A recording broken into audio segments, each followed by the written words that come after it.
called a singing bowl. I know I say that every time, but I still love it. Good sing. Well, good morning, everybody. Good morning. Good to see you all. Beautiful day. We had rain, at least some of us in this area. So please stand in body or spirit as we sing our gathering hymn, which is Love Will Guide Us, number 131.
So welcome to the Unitarian Universalist congregation of Hillsborough.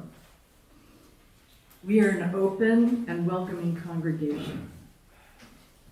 Whoever you are, a member, a friend, or a guest, we're glad you're here today with us. We're defined by a covenant rather than a statement of belief or creed. You know, that when I first attended my first UU congregation, I was really surprised by that. We support each other in spiritual growth, deepening of faith, and challenge one another to find more love and deep truth inside ourselves and in the world. So I want to thank everyone who's made this worship service special, and all the other ones, really. There's so much work that goes on around here from wonderful people. So we have our wonderful music director, Aviva Enoch, and we have a couple of special guest musicians who are familiar to us. And you just came back from this incredible epic journey, right? Oh, that's amazing. I've been watching you on Facebook go through Oregon and all. So Claire and Alan Julick, and they're providing our special offertory music today. And we have, it says Jerry Morris in our order service, but it's actually Lou Goodall. They switched. So anyway, it's just great that we've got both of you willing to be here and do that for us. And our special speaker today is Allison Mahaley. And Allison currently serves as our wonderful moderator, which is basically, it's kind of like a board chair. And as of July 1st, she's entered her year 3 of a 3-year term. Allison's also a professional speaker, a group trainer and facilitator, and an inclusion coach with the Dialogue Company. And today she's going to share her reflections on journeying versus wandering. Her talk is inspired by a poster her middle school guidance counselor had in her office that read, "If you don't know where you're going, you will end up somewhere else." So before we create our sacred space and begin our worship time here, let's take a moment to share any announcements.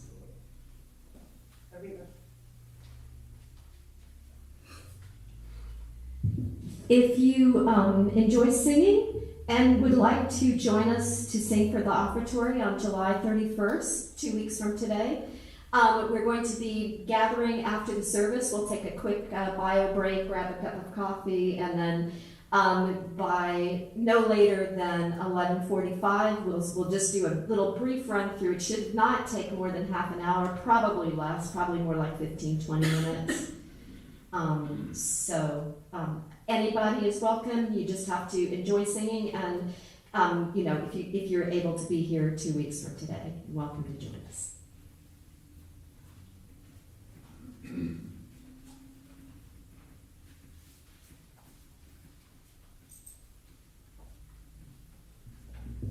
Speaking of 2 weeks from today, the Governance Council has decided that is when we're going to have our next Committee of the Whole meeting. So we'll do it similarly to how we did it last time. We'll provide some lunch, and then we'll have our business meeting on July 31st, and we'll send out the agenda in the e-news this week.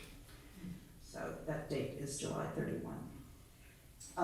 Also, I don't see anyone. Are you going to make the announcement about the Treasury thing, the Vanco, switching to Vanco? I can. I can do it. Okay. Since I'm here. So in the order of service, you'll see that there's a QR code. This links to a service, or this used to link to a service that we use called Kindred, so that we could make credit card payments.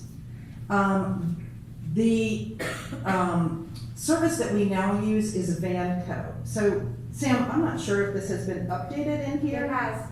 Okay, perfect. And so we just want to get everyone, if you were doing any kind of recurring payments in Kindred, make sure that you get them over to Vanco. And I'm saying that mostly for myself. Steve, we've got to do that. And you can do it also on the website, the uuchnc.com. Under Give, that's been updated to be Vanco as well. So you just cancel the other one? Yeah, cancel through Kindred and sign up through Vanco.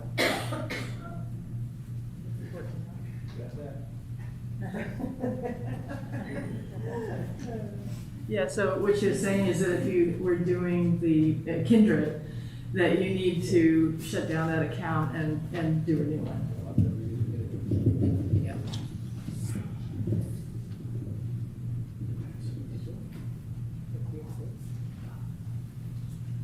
Good morning, everybody. My name is Lou Gondol, and I am your listening ear for today. So if you have anything that you'd like to talk with somebody about privately to sort of work through feelings or problems or whatever, I will be available outside near the Green Herd. So look forward to talking with anybody that would like to talk. Thanks.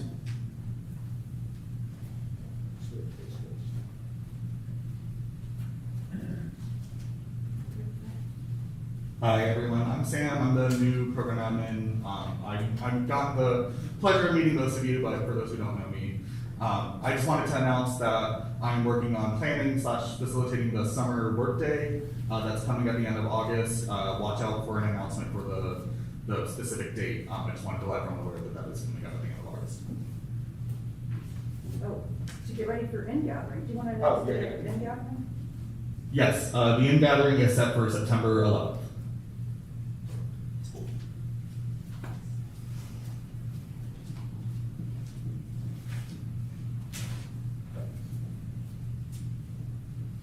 Anybody else? No. Okay. So if there are no more announcements, let's silence our cell phones, put them on worship mode, and please keep our masks on, okay? So we're a community of liberal, open-minded people who strive to connect with one another in love. So now we'll create our sacred space by lighting our chalice, the UU symbol for the light of truth that each of us seeks, the light of hope that each of us brings, and the eternal light of love.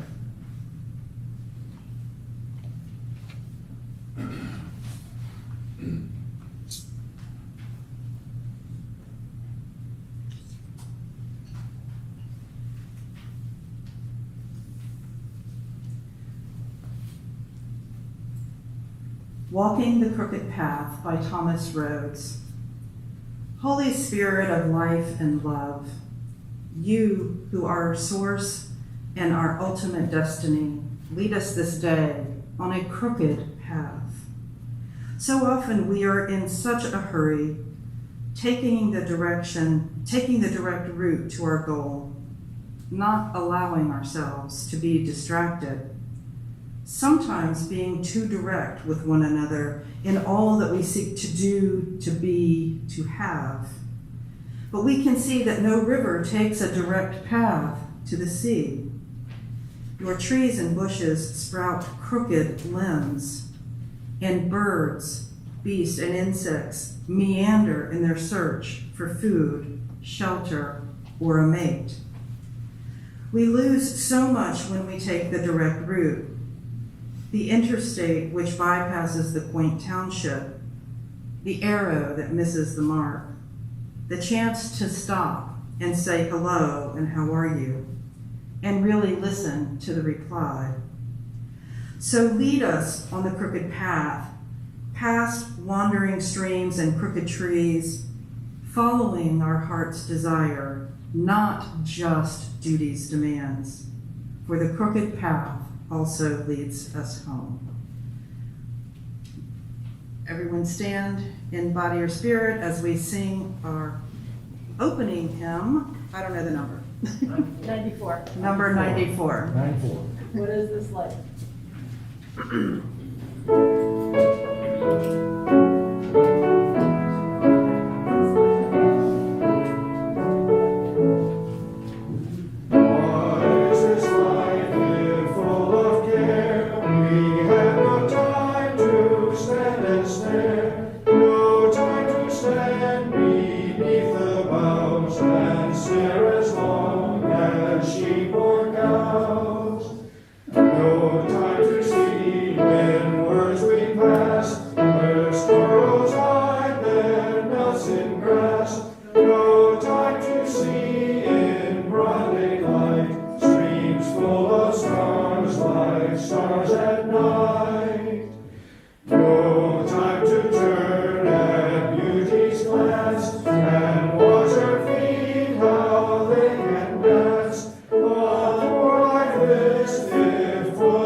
Ours is a welcoming community where we find connection, a sharing community where our joys are celebrated, and a caring community where our sorrows are lessened.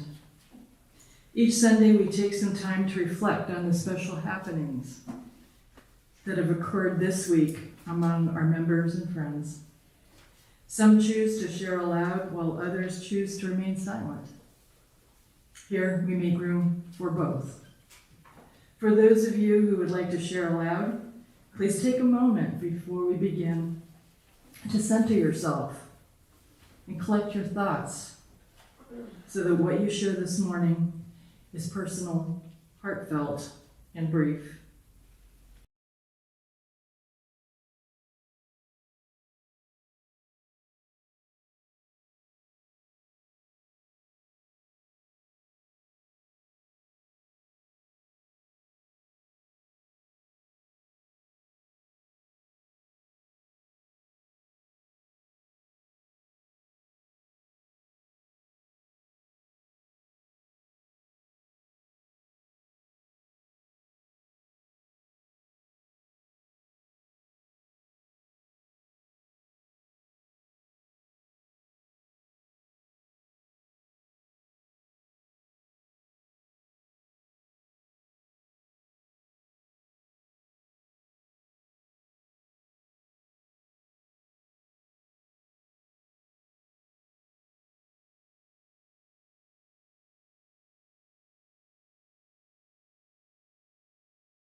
to silently acknowledge your joys and sorrows remaining in your hearts. I invite you to come to the altar and release a stone into the vase in silence while Aviva plays Spirit of Life. And after everyone's seated, Aviva will play it through one time, and then we're all invited to join in singing one verse of the hymn. And those words are printed in your order of service.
We hold all these things within the heart of this community, both spoken and unspoken. By remaining silent for a moment, let us consider what has been shared and how we might respond.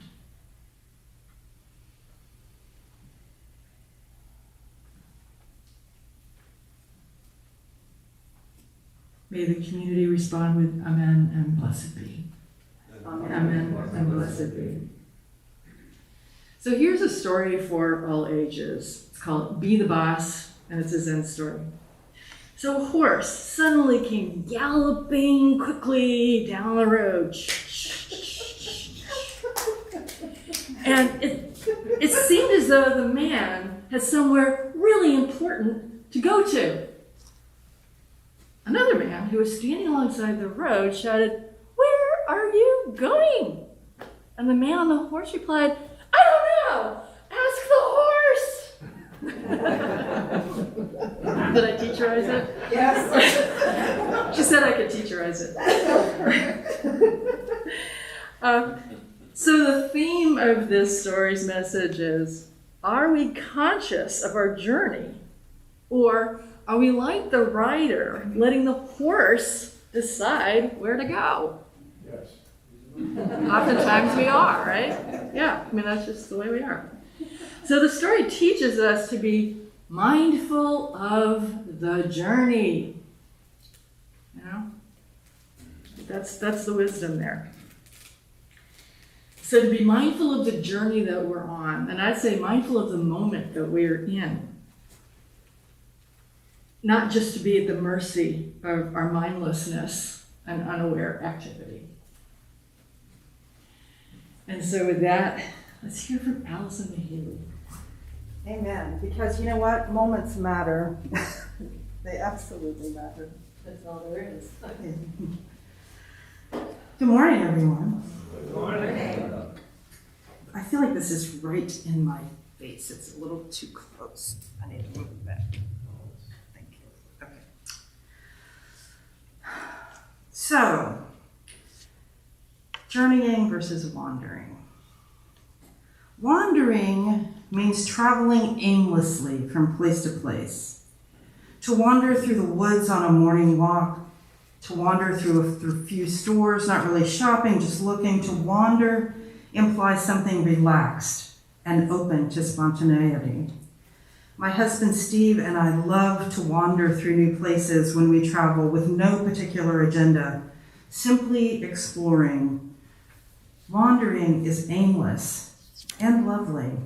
There is nothing inherently wrong with wandering.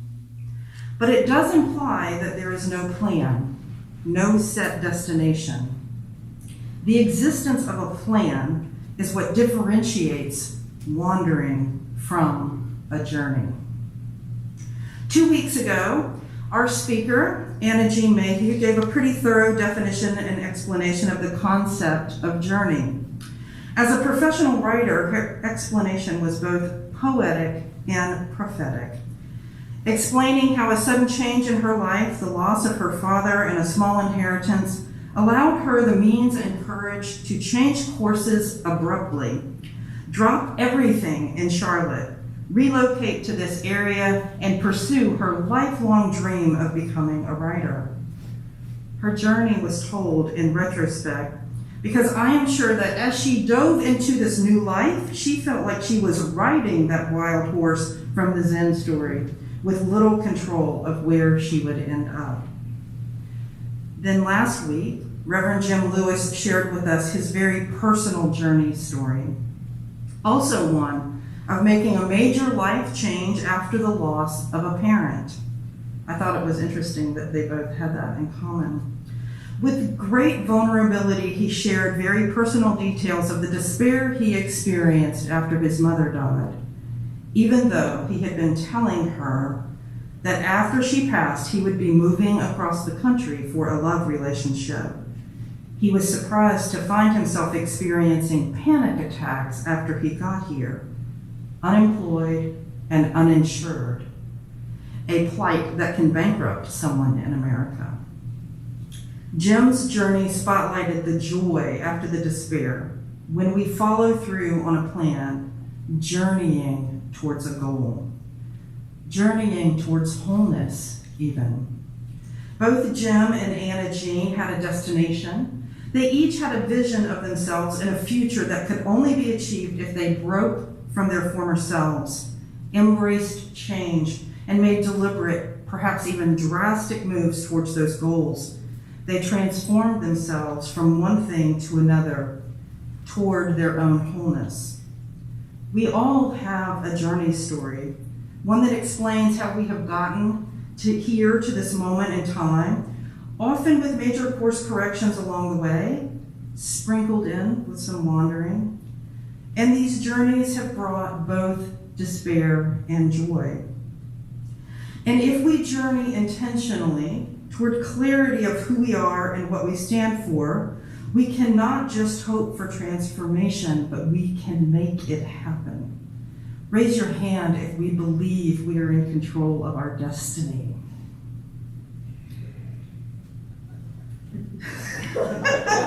Really? You don't believe that you can make things happen? Raise your hand if you believe you can make things happen. Okay. Not the same thing. We should have a debate afterwards. So today I want to highlight that UUCH is also moving forward in time, and as an institution we have to ask ourselves, are we wandering or are we on a journey? When I read my draft of this sermon to Steve this morning, he said, oh, this is going to make some people very uncomfortable. So I took what he said in and I decided to leave it as it was, because my original intent was to give you a moderator's message before the cow in June, but I was traveling, and now we have a cow on July 31st. So I agreed to speak today and to try to roll it all into one shot. And so, as your moderator, what jumped out to me was this idea of journeying as compared to wandering. and what it means to know where we are going so that we don't end up somewhere else. If what we want, if what I have to say today makes you uncomfortable, I invite you to lean into that and ask yourself why. And then make time to have a conversation with me. So here we go. The story that Linda told, I don't know, ask the horse, reminded me of back when I was in 7th grade at Noble Middle School. I found myself in the guidance counselor's office one day for no apparent reason. And so I sat there waiting to see her, looking around, and I noticed this poster on the wall. And it said, if you don't know where you're going, you will end up somewhere else. On the poster, the words were written like a metaphorical trail down the page in a wandering path. The last words, somewhere else, were nowhere anyone wanted to be. There was an icon of a drug needle and an unhappy face, and so it implied that this was to not have a plan was to ruin your life.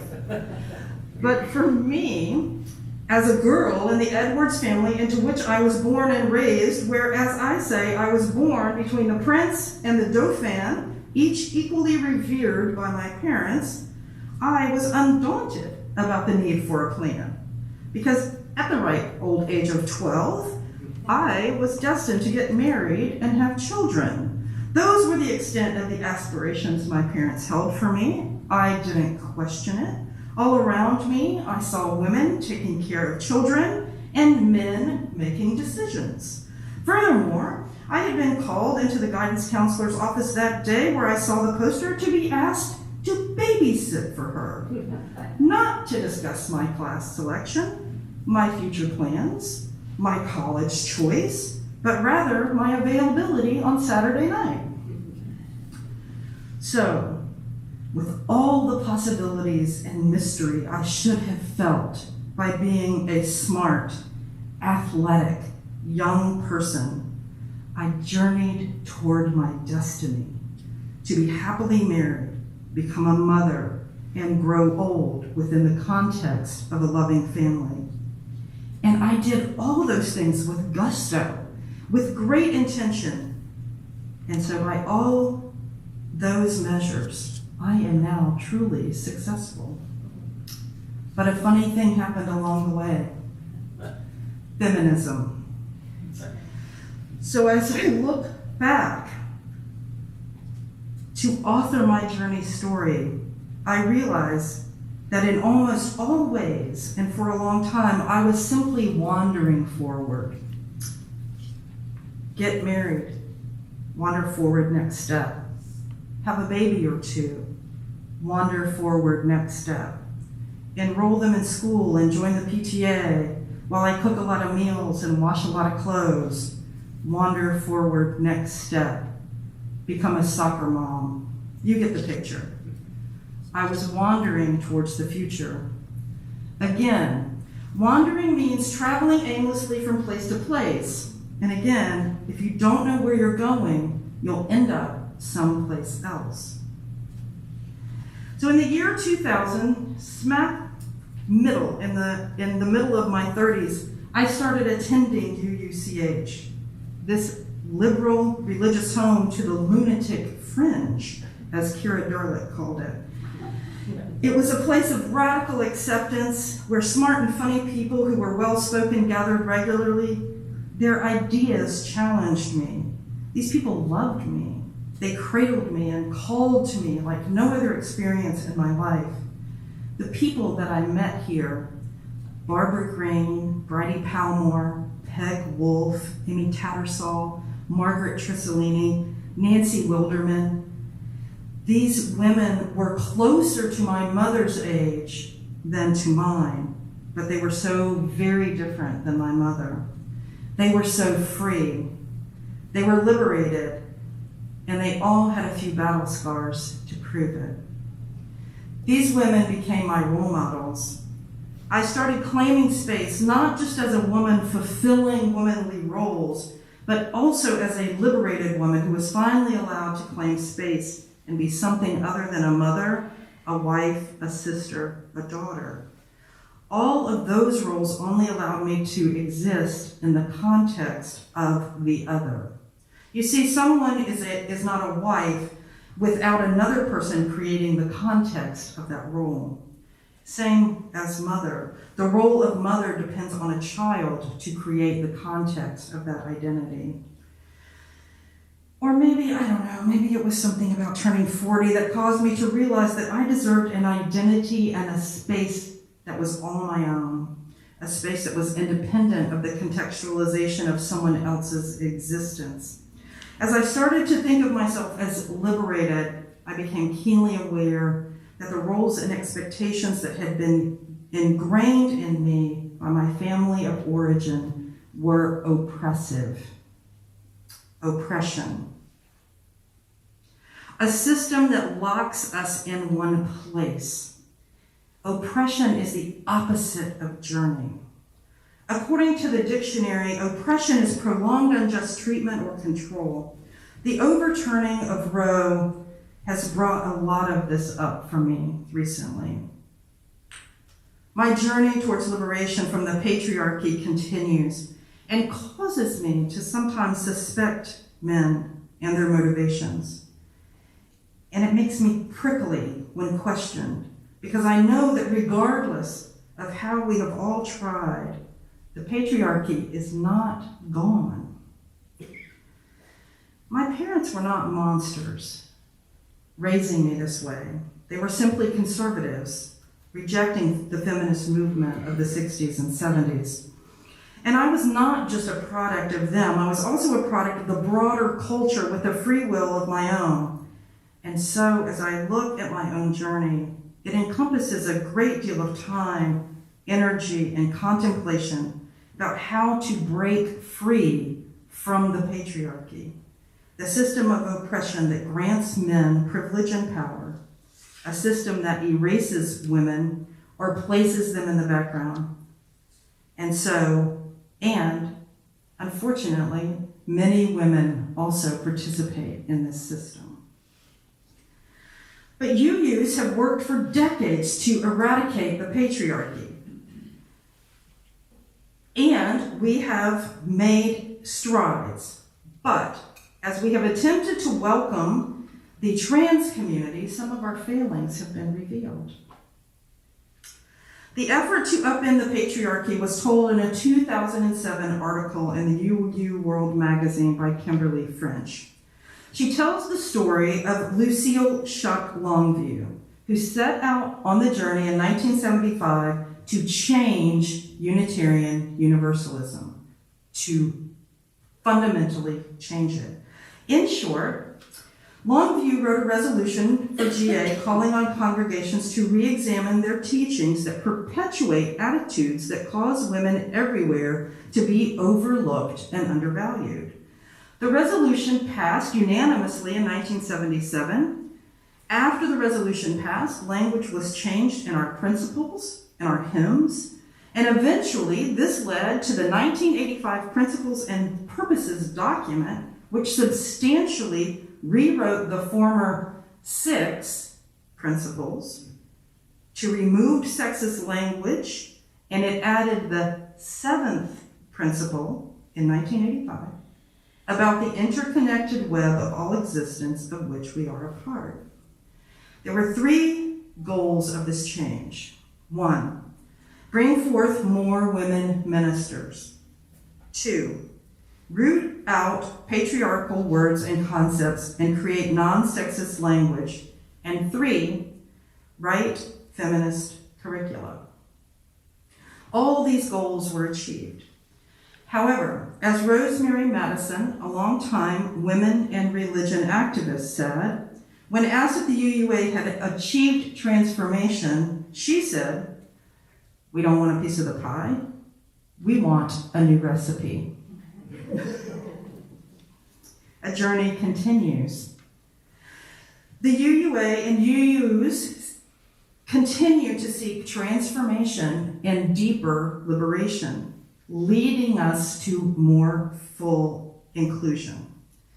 Even though today, now nearly 40 years later, many of us cannot imagine a UUism without the seventh principle.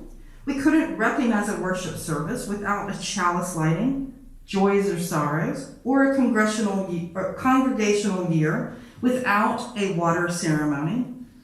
All these rituals were brought into being by women. Women who were intentionally journeying towards wholeness that includes them.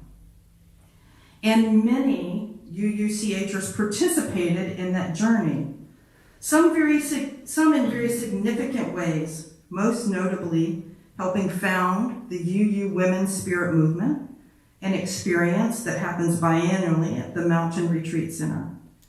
And here, UUCH taught the feminist curriculum, Cakes for the Queens of Heaven, with regularity, but not since 2018, when I took it. Feminism is certainly part of our UU journey towards wholeness. UUCH also officially became a welcoming congregation for gay, queer, and trans people, though I think our certification has lapsed, I'm not sure. But regardless, no one would question whether we aspire to be LGBTQIA welcoming. It would be easy to conclude that since then, since all of those things happened, UUCH started to wander a bit. But did it?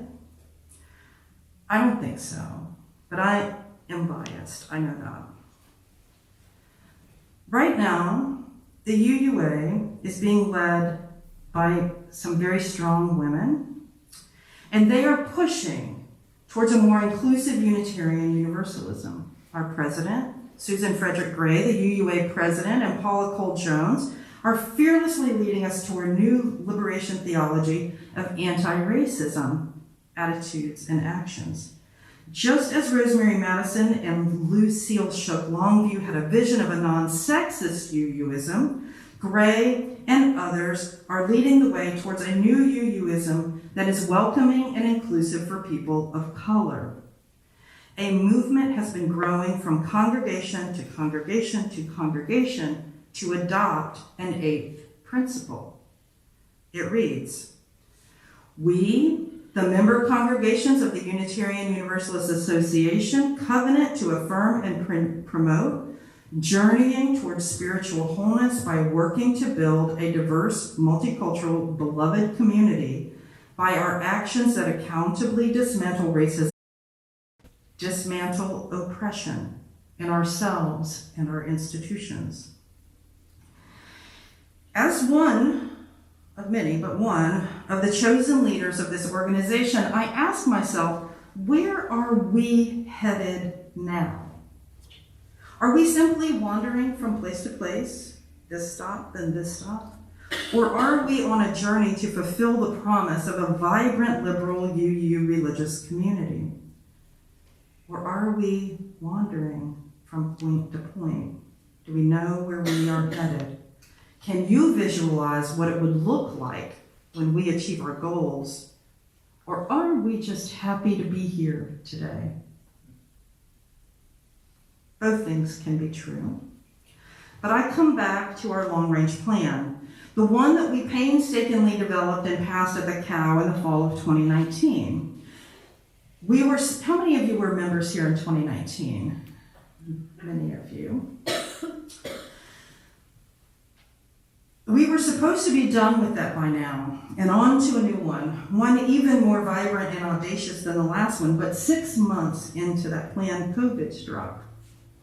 We had an abrupt change of course. 1 year after the plan was adopted, we lost our minister.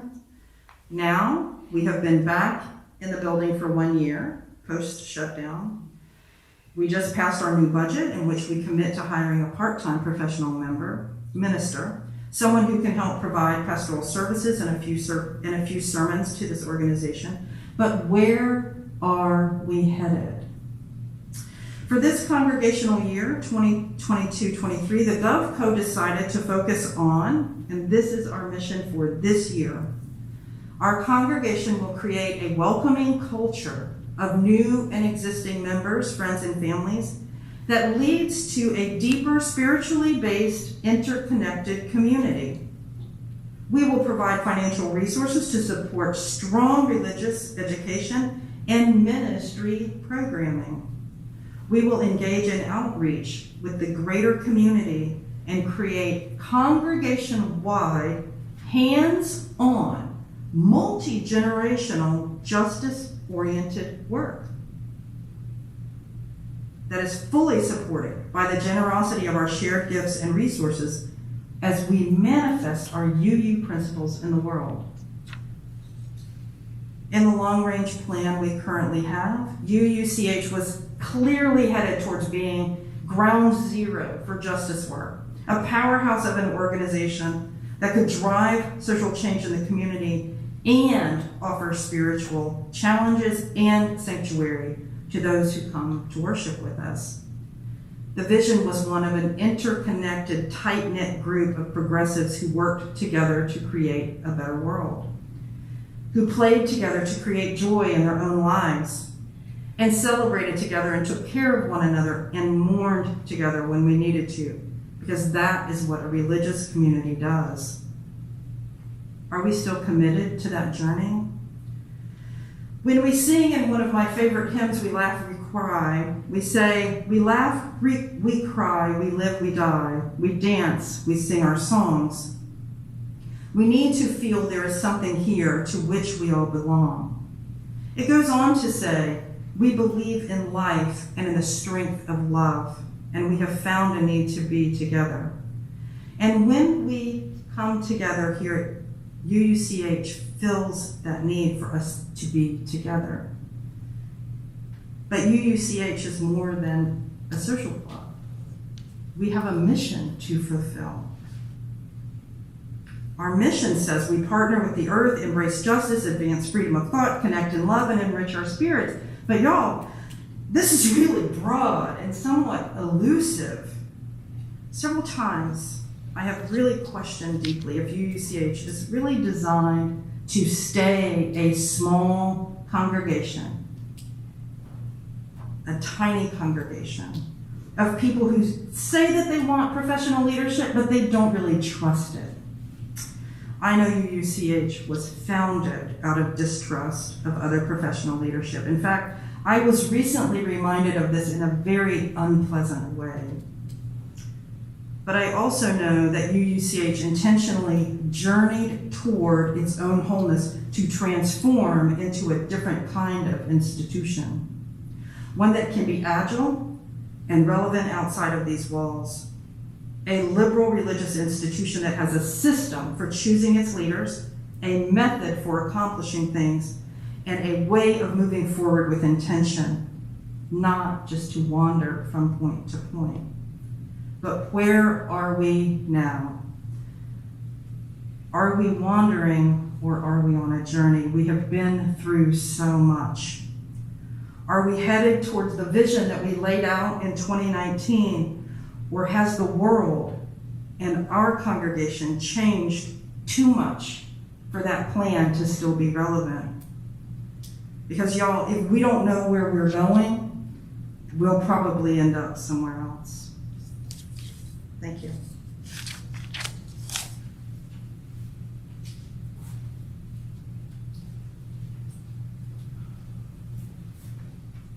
Thank you, Allison. That's a lot for us to think about and consider.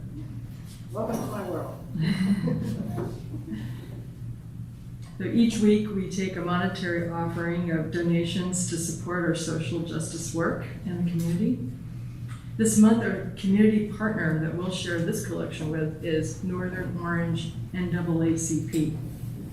Our local branch is preparing for a Freedom Fund banquet that will happen on September 10th, and your donations will help support that event, which will raise money for local scholarships. So you can donate by putting cash or a check in the basket, make your checks out to UUCH and put plate in the subject line, and you can also donate online using the QR code. And we will have offertory music by Alan, Julick, and Claire. Steve's Julick, so looking forward to hearing that.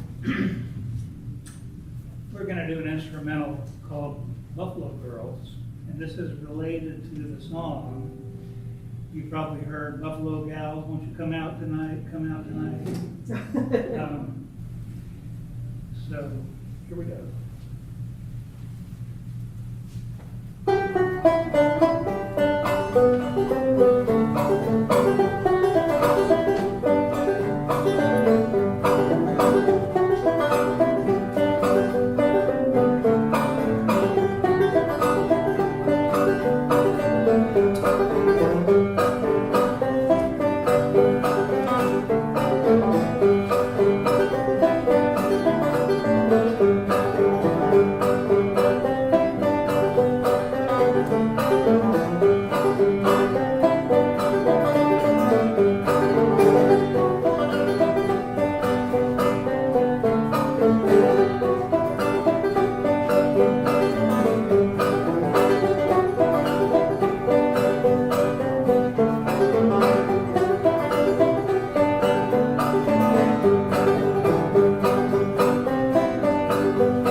Thank you. It's a great infusion of energy. So please join me in our prayer of collective gratitude found in your order of service. For the love that surrounds us every morning, for the friends beside us, and for the generous gifts just received, let us be truly grateful. And here's our closing hymn, I'm on my way, number 116. We'll do this as a call and response.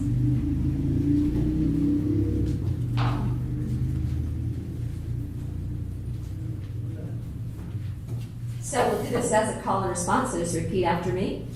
I'm on my way. Stand, yeah. To the freedom land. To the freedom land. I'm on my way. I'm on my way. To the freedom land. To the freedom land. I'm on my way. I'm on my way. To the freedom land. To the freedom land. And all together, I'm on my way. Great God, I'm on my way. I asked my sister, come and go with me. Come and go with me. I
Blessed is the path. This is written by Eric Williams. Blessed is the path on which you travel. Blessed is the body that carries you upon it. Blessed is your heart that's heard the call. Blessed is your mind that discerns the way. Blessed is the gift that you will receive by going. Truly blessed is the gift that you will become on the journey. May you go forth now in peace. And please join me with our closing words. We extinguish this flame, but not the light of truth, the warmth of community, or the fire of commitment. These we carry in our hearts until we are together again. Go in peace, my friends, and blessed be. Thank you for being with us today. We'll sing in about 10 minutes from now.